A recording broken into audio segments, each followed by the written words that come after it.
Good evening. We're at the state EOC. I'm joined by Kevin Guthrie and Secretary Jared Perdue of the Florida Department of Transportation. Milton is now a hurricane.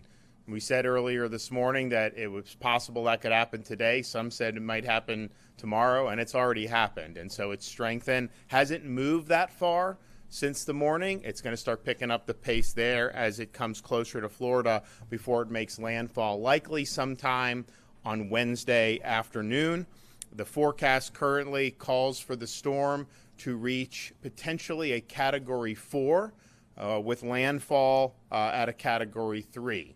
Now, don't get too focused on this cone and on a specific spaghetti model. There's still a lot of uncertainty on this. The entire Florida peninsula on the Gulf side has the potential to have major impacts from storm surge.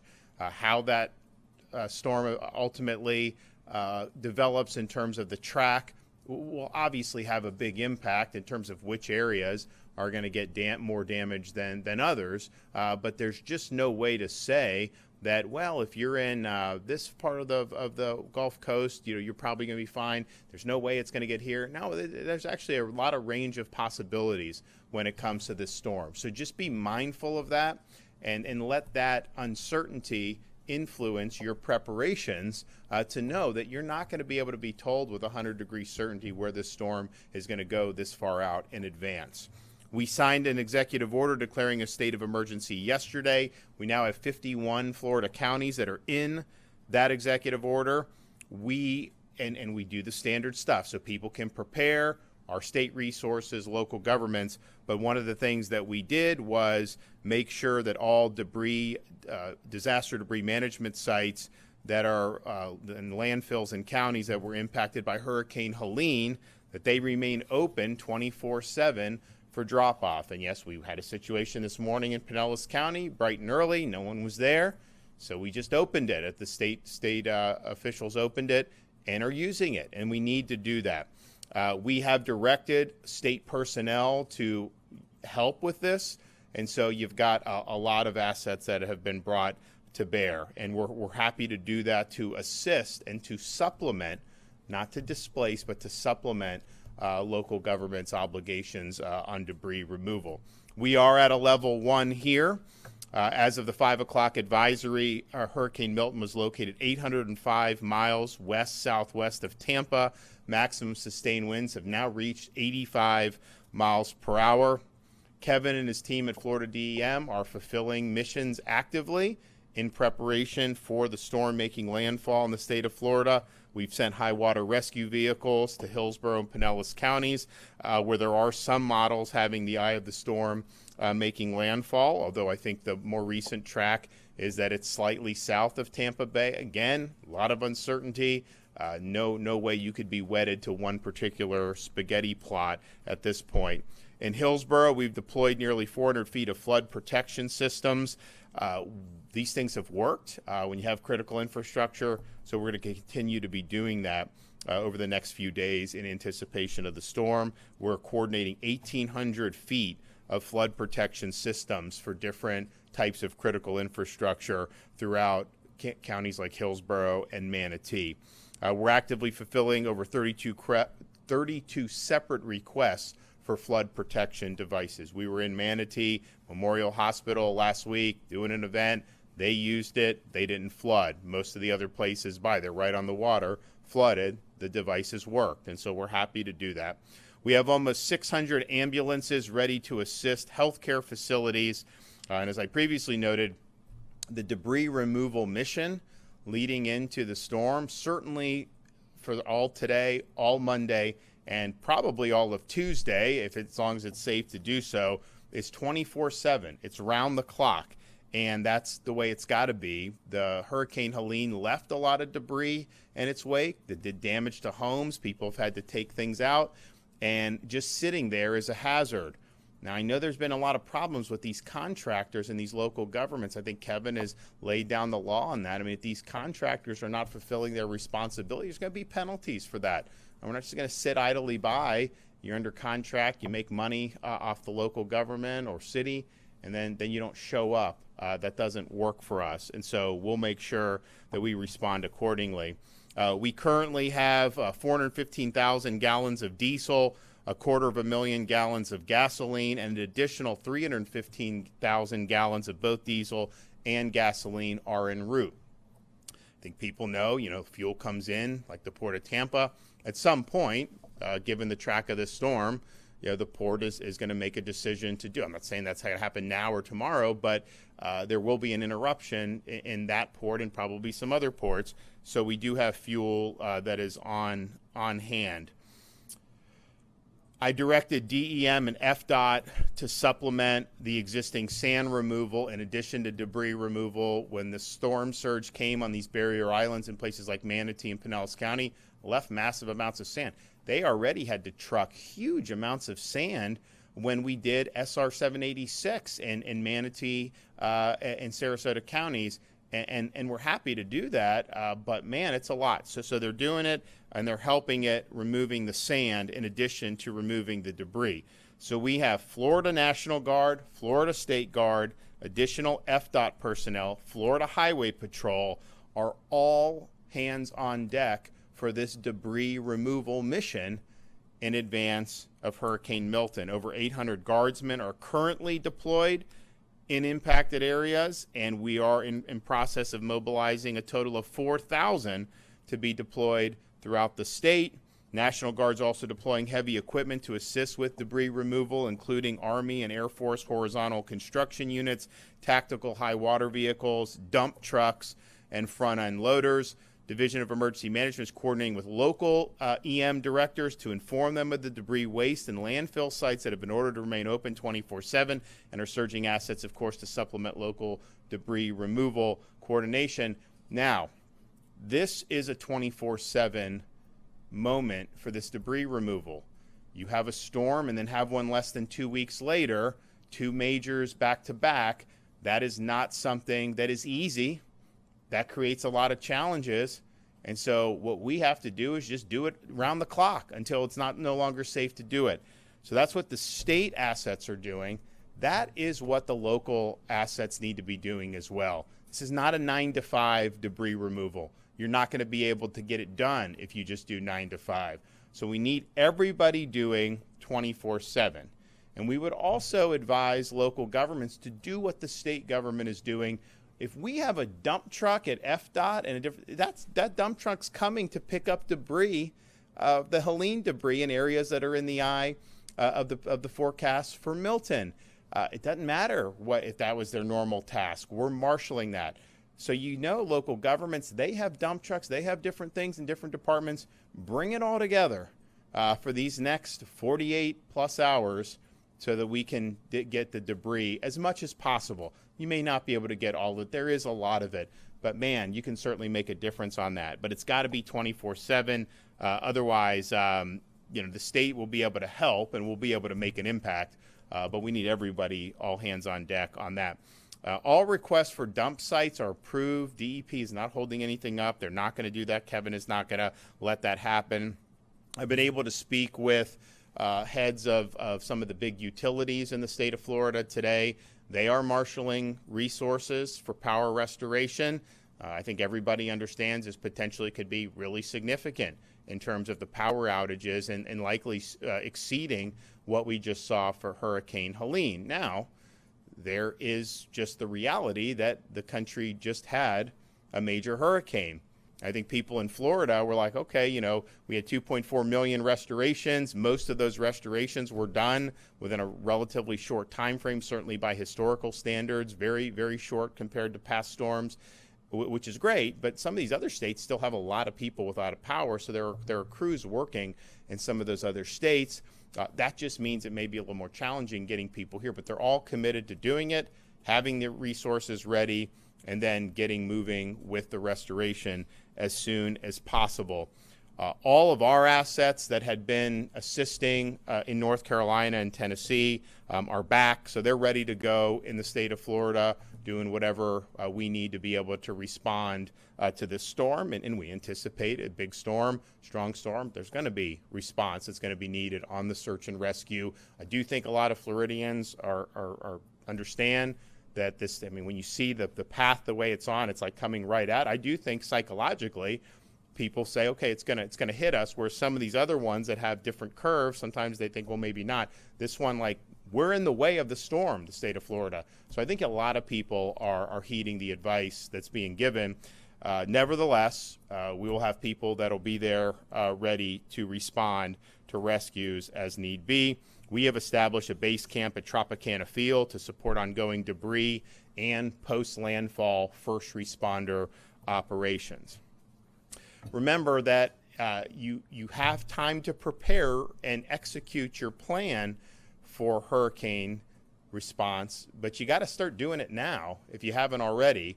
So you have time the rest of the day, you have time tomorrow to execute it. You may even have some time on Tuesday, but as you get into that, you could start to see conditions get deteriorate. That's possible. So have the plan, execute the plan. Now is the time to do it.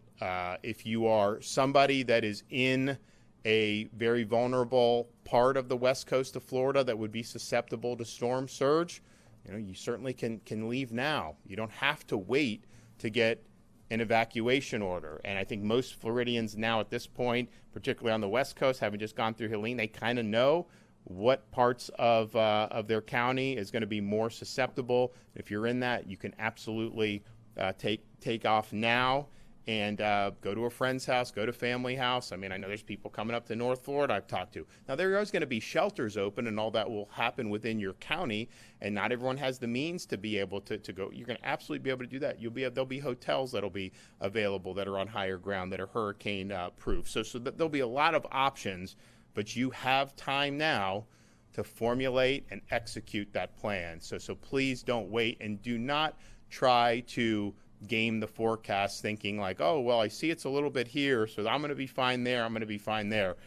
It very well may be there's going to be a lot of evacuations that are going to be issued across the west coast of Florida. Depending on how this storm goes, very possible that some people will end up evacuating and in hindsight didn't have major damage. That's possible, right? If it is looking like it's going to go into Tampa Bay and then it goes further south, 75 miles, if you're in Pasco or some of those, you may, being on the cleaner side of the storm, you may not see catastrophic damage. That is definitely possible, but I wouldn't bet on that happening. And I would definitely say for southwest Florida, again, don't get wedded to kind of where the eye of the storm is right now. There's a lot that can change, but a Tampa landfall is going to produce storm surge in places like Sarasota and Charlotte. If it landfalls a little further south, it's still going to produce storm surge further south and southwest. So I think no matter what, I think you're going to see surge from in the southwest part of the state. I think the storm's going to be big enough. I think it's going to be strong enough. And so it doesn't even matter if it goes into Tampa or Bradenton. If you're in southwest Florida, you are going to feel that. So just be prepared for that. Now, obviously, if it goes further south, people are on the north, they're on the cleaner side. That's a big difference in terms of the potential impact, no question. But you cannot possibly know how that is going to shake out. So just be very, very cautious about how you're looking at this data, and do not make inferences that somehow you're going to be in the clear. The entire peninsula, the entire west coast, has the potential to have major, major impact because of the storm surge with this storm. Gas tanks, as I mentioned, we're bringing in gas, but make sure your tanks are filled, particularly if you're going to evacuate. Know your zone. If you want to go to floridadisaster.org/know, you can determine whether you live in an evacuation zone. Now, we just had Hurricane Helene. You had communities that saw storm surge. So I would say, if you saw significant storm surge last storm, you could have that and then some this storm. It is possible that it will exceed what you saw with Hurricane Helene, depending on the precise path of this storm. But you can go to floridadisaster.org/know to determine if you live in an evacuation zone. I know sandbag locations are now open in many places in central and southern Florida. Check your county's emergency management page to know where those locations are. Your emergency management page at your county can be found at floridadisaster.org/counties. Keep an eye on those alerts. Listen to what your local officials are telling you, particularly about evacuation zones. I mean, I know Kevin and I were talking about which counties are doing which now. There's going to be a flurry of these things that are going to come out over the next 24 hours. So just be prepared for that. The following counties have announced school closures for tomorrow, Monday, October 7th. DeSoto, Hillsborough, Lee, Manatee, Pasco, Pinellas, and Sarasota. And you may end up having some more that get added to that. If you're in one of those counties and you got kids, that just gives you more freedom and more opportunity to be able to evacuate if you're in an area where you need to do that. To see the latest information on school closures, you can go to fldoe.org, fldoe.org. Please be careful about driving as conditions worsen, which potentially could happen sometime on Tuesday, depending on how fast this thing moves. We did have, unfortunately, fatalities on the road. I think in almost every storm we do, it's difficult. It's not easy, but be very, very careful when you're doing that. For people that are still reeling from Hurricane Helene, if there's something that you need, call Hope Florida. It's open 24/7, 1-833-GET-HOPE, 1-833-GET-HOPE. You're going to have potentially major power outages. We've had good generator safety practice in Florida over the more recent storms compared to where maybe we were a few years before. Remember, do not run your generator in your home. That will potentially kill you. Keep it outside, away from doors, and away from windows. And if you have an electrical vehicle, just remember that if you have saltwater intrusion, particularly with storm surge, it can catch on fire, and that creates a major fire hazard, and it puts your home, if it's in a garage in your home, it puts your home in jeopardy of burning down. So these are really significant things. Make sure that if you have an electric vehicle that you're getting it out of the range of any storm surge, get it to higher ground. I mean, I remember we went to St. Pete Beach right after Helene, and there were a number of people, not just EVs, a number of people were parking the cars on the bridge because I was higher up. You're not going to want to leave EVs in there. Now, your other cars too, because if you have 6 feet of storm surge, I mean, it could definitely take out a normal car. Those don't necessarily catch on fire because they don't have the same battery that the EVs do, but you can lose the car from that. But the EVs, I think, have the potential to have broader impacts. I want to thank Kevin Guthrie and Jared for mobilizing very quickly. We had a massive mobilization for Hurricane Helene, very rapid response. I mean, you see that in the power restoration. You see that in the search and rescues that were conducted very efficiently in the hours after the storm. You saw it in the very quick restoration of SR 786 and Anna Maria Island and Bradenton Beach and all those areas. You've seen it across the board. You've also seen a lot of people doing a lot of great things in Western North Carolina, saving lives, search and rescue, helping with roads, doing things that are really impactful. And then, once this storm was forming, to have everybody back ready to go, to marshal all these resources to get this critical debris removal mission as far along as possible. This has been very, very quick for these agencies in terms of their response. So I'm very appreciative of that. And look, when these emergencies hit, it's not 9 to 5 at that point. It is 24/7, and you just have to do that. I think everyone's got to be on that posture throughout the state of Florida. We've got a runway coming up to midweek. We are going to have a major storm impact the state. It's too soon to tell exactly where. It's too soon to tell exactly how powerful, although we expect it to be powerful. But the one thing that we know is we don't want to waste any time. We want to do 24/7. Our guys are doing it. I would encourage everybody out there in these local communities, particularly on debris, let's go 24/7 and let's get this done. Okay, Kevin Guthrie. Good afternoon, everyone. Governor, thank you once again for jumping in to action ahead of expected impacts from Hurricane Milton and ensuring that communities have all the requested resources needed. The State Emergency Response Team continues to work on mission requests received from counties and deploy any requested resources to areas in need as preparations are underway.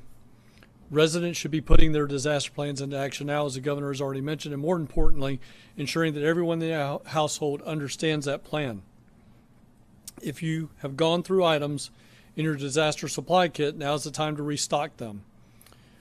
Your disaster supply kit should have enough supplies to last each member of the household, including your pets, for at least 7 days. If you or a loved one have access or functional needs, please register with the Florida Special Needs Registry at floridadisaster.org/SNR to provide information to your local first responders ahead of the potential storm impacts. We've gotten some questions you may ask. What are access and functional needs? If you're dependent on medication, you're dependent on electricity, a portable oxygen machine, any of those type of devices, you qualify to be on that special needs registry. People are prideful people. I talk about this all the time. My dad is one of them. My dad has a lung condition. By definition, he is functional and access special needs. So please make sure you're registering for that. When you do that, your local county government will come straight to your house. They will get you, they'll provide transportation, get you to a shelter, and make sure that you get returned to your home afterwards. You don't have to worry about anything. Just register. You very well may lose power, and there will be no way to use your medical devices. So again, please make sure you head to the closest shelter to you that can take care of you, or obviously stay with friends and family. If you need to evacuate and you live in a high rise, I want to make sure that you understand, if you make a decision that you live on the 5th, 10th, 20th floor of a condominium, and we have storm surge into this impacted area, there are a lot of high rises in Pinellas County, Hillsborough County, Manatee County, Sarasota County. If you make a choice to stay up and we get storm surge and it takes that elevator system down, my brother-in-law works in the elevator business. He is still trying to repair elevators from Hurricane Ian. All right, it takes time to get this stuff done. Please make sure, if you made that decision, you may have to go up and down 5, 8, 10, 20 flights of stairs. If you're older, your joints are weak, that's hard to do. So please make sure that you make conscientious, self-aware decisions. Your gas tank electric vehicle only need to be halfway full or halfway charged to ensure that you can get to some type of evacuation shelter. We have fuel and electric vehicle chargers pre-staged along evacuation routes to support the evacuations. You can get additional preparedness resources and state updates on Hurricane Milton, and they can be found at visiting floridadisaster.org/updates. You can follow us on X and Instagram at FLSERT and Facebook at FDEM, where we are sharing updates in real time. Please make sure you have ways to find information from your local county emergency management, and you do that by going to floridadisaster.org/counties. Again, I want to reiterate something that the governor said moments ago. He gave all of the announcements for schools that are being closed in the Tampa Bay general area. Tomorrow, when we wake up, it would not surprise me if with the 5 a.m. or the 11 a.m. update, we get storm surge watches in effect. Pay attention to those storm surge watches. The governor and I have been talking about not just the cone, but we've been talking about storm surge, storm surge, storm surge. Those storm surge watches will extend hundreds of miles in each direction of that cone. If you have more than 3 feet of storm surge, I would argue if you have more than 2 feet, but we'll go with 3, you need to seriously consider evacuation. Make that decision early, get on the road early. Nobody wants to be on I-4 or I-75 stuck in traffic. Get on the road early, evacuate early. If you have the means to go to a hotel, please get on the road early, get to your destination. It'll be much better than having to sit in hours and hours of traffic at the last minute. And we know people are going to wait the last minute. I cannot ask for a better partner in Jared Perdue. He is already working all of the issues that he'll talk about, and he is ready for a massive evacuation of the area.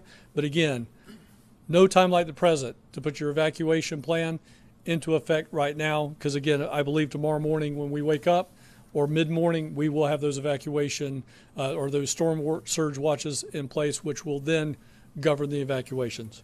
Thank you very much, Governor, for your support. Jared?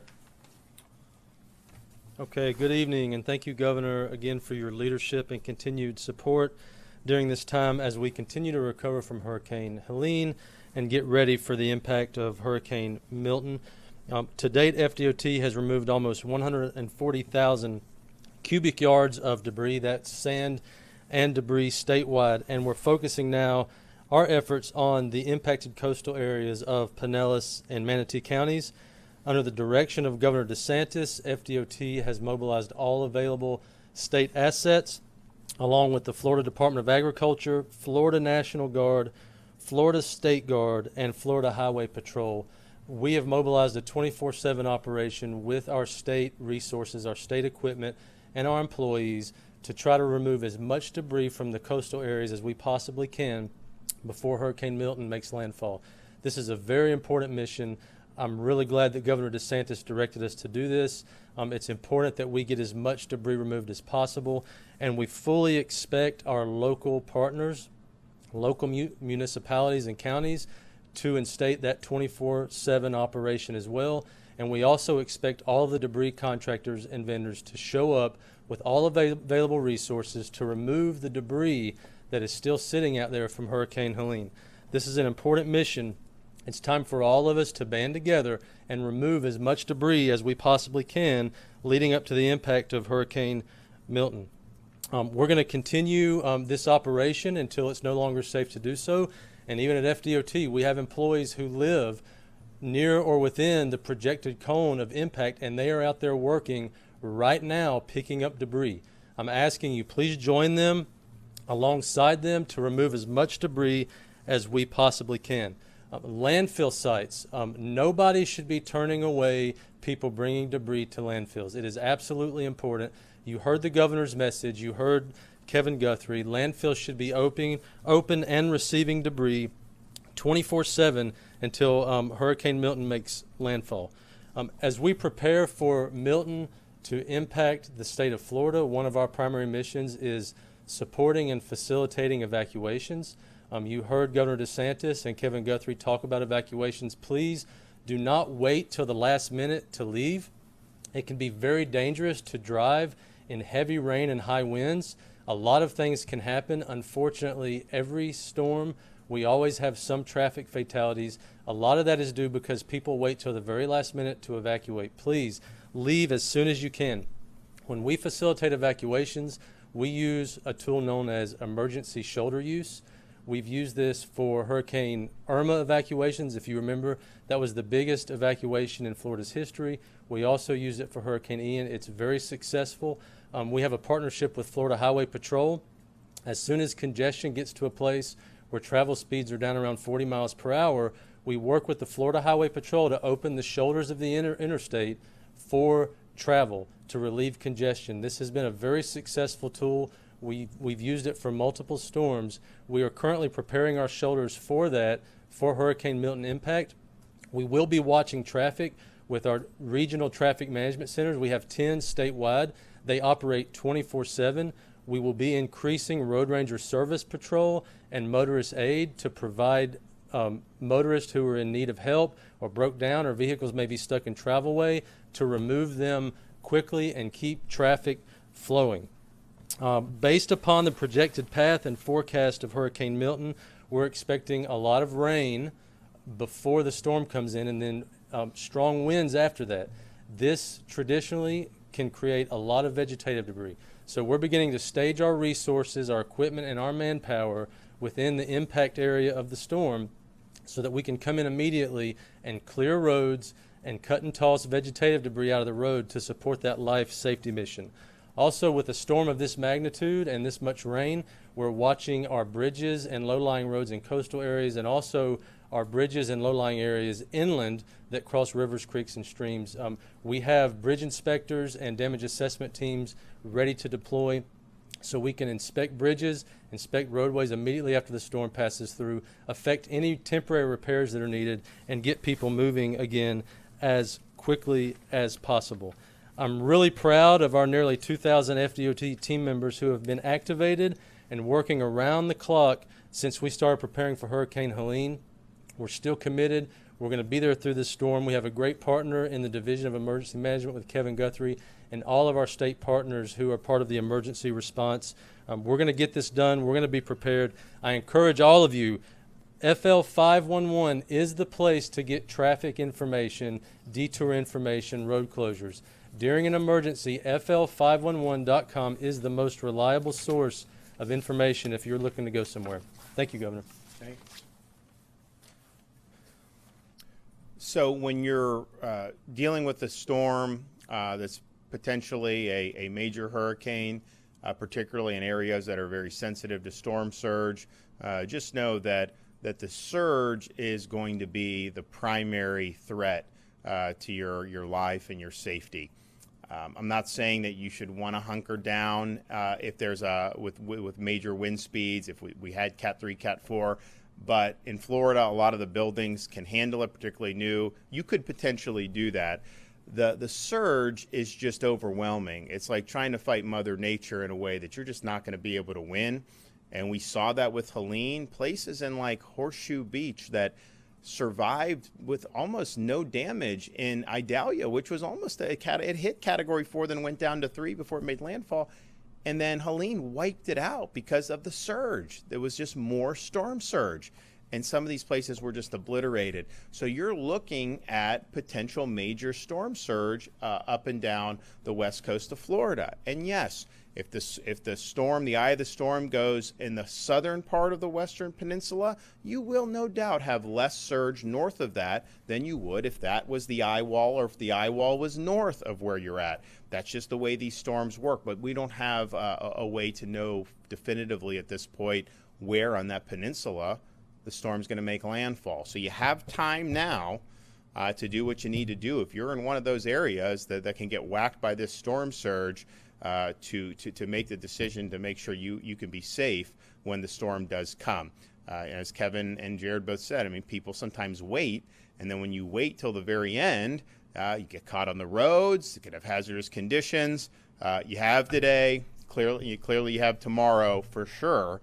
Probably you'll have some time Tuesday, but I think it will start to get more crowded. I think it'll start to become something that presents some risks of its own. And then just finally on evacuations, if you are in one of those areas, you don't have to get on the interstate and drive 200 miles. Anywhere you go inland or any place that's not going to be a threat for the storm surge, you can hunker down there and then go back when the storm passes. Now, there will be a lot of shelters that are open. I don't know if anyone's opened them yet. I don't think so, but that will happen as we get close. There's also going to be shelters open in other parts of the state where they may not be getting an impact if there's demand for that. I know Kevin's talked to people in the Panhandle. Some of those counties may do that. So you're going to have a lot of options on this, but those people in those sensitive areas, and you could potentially have some major storm surge. I think a lot of people that just lived through Helene, seeing 4, 5, 6 feet in some of those places in the Florida Peninsula on the West Coast, that was major. That caused a lot of damage. This potentially can be more in some of those areas. And so make sure you're taking appropriate precautions. Okay? After your conversation with the FEMA administrators today, how confident are you that FEMA will be ready to help handle what this storm with? It's still working with Helene. Well, so we do the request for the pre-landfall. Has that been approved yet? It will be. I mean, I have every time we've asked, we've gotten approval. So I fully anticipate that will get approved. And then I think, unfortunately, because I think that we are going to have significant impacts, the approval for things like individual assistance, all that, we're going to qualify for all that. And so I don't have any question about that. That's going to happen. I think some of the controversy with FEMA in some of the other parts of the country was about the rescue mission, some of this stuff and all that. But we have our assets ready for that. And we do have some of these urban search and rescue teams that are by and large local folks in Jacksonville, Miami, who will be ready to go. I know they are sending some people from other parts of the country. There's a lot of people in North Carolina and Tennessee right now, but I'm confident we'll be approved for that pre-landfall declaration. So I anticipate it. Yes. Director Kevin Guthrie, you mentioned that this was going to be the largest evacuation since 2017. Do you have a number or like an estimate of how many people you're expecting to evacuate? I know that Secretary Perdue, you just said that you're preparing to open the shoulders. So I didn't know if you had like a number. Well, I think I could take that. So, you have, these are obviously local decisions about evacuation, but you have a storm where the range of possibilities are basically the entire Florida peninsula on the Gulf Coast. The storm's going to be powerful enough to potentially generate major storm surge. So I would anticipate anybody in like barrier islands or those low-lying areas are probably going to have an evacuation order. Now, Hurricane Irma was one where a lot of people evacuated out of southeast Florida, and then the storm ended up being on the west coast of Florida. So there was a lot that was going on with that. But this one is going to be that entire coast. Certainly, when you start talking about, I've spoken with local folks from Lee. They're going to be doing something. Sarasota, Hillsborough, all that stuff. So there's just a lot of uncertainty. And as I mentioned in my initial remarks, if the storm is, say, heading to Tampa Bay, and then 24 hours before landfall, it toggles south and hits someplace like Sarasota, you may not have catastrophic impact in Hillsborough or Pasco or some of those, because you'd be on the cleaner side of the storm. Likely will suck water out of the bay, but you don't have a way of knowing that until it actually happens. And these things they can move. Helene moved. Remember, we were here in Tallahassee anticipating this to be potentially even west side of Leon County, probably 36 hours before the storm? And that was a very good forecast. Don't get me wrong. They did a really good job on that, but that's just what we're dealing with here. So you're going to end up having people who will evacuate, who will end up probably not having major impacts based on whatever path the storm takes. That doesn't mean it was the wrong thing to do. It just means there's a lot of uncertainty here, and you don't want to wait until the very end. And I would also this is a different track than what Ian was, but on Sunday, we were here in the EOC on Sunday, and they were anticipating a Big Bend landfall on Sunday morning, and I think Ian was a Wednesday, right? And then Ian ended up hitting in Sanibel down there in southwest Florida. And I do think because the forecast had it up there were some people in southwest Florida who decided, hey, well, I can ride this out, right? Well, it turns out, you had major impacts there, some of the worst we've ever seen with the surge. So we're just dealing with a wide range of possibilities, certainty that we're going to have major impacts, but where you could do. So I think the reason why the evacuation, once those orders come down from all the counties, I think it's going to be a significant number of people because of that uncertainty. Now, I would also say we have stressed in more recent years that you don't need to get on the interstate and drive 200 miles. You don't have to outrun the storm and evacuate to where you're going to have no impacts. It is perfectly fine if you're on a barrier island to go inland. Maybe you have friends, maybe you have family, maybe you have the means to do a hotel. Maybe you go to one of the shelters when they're open. You ride out the storm and go.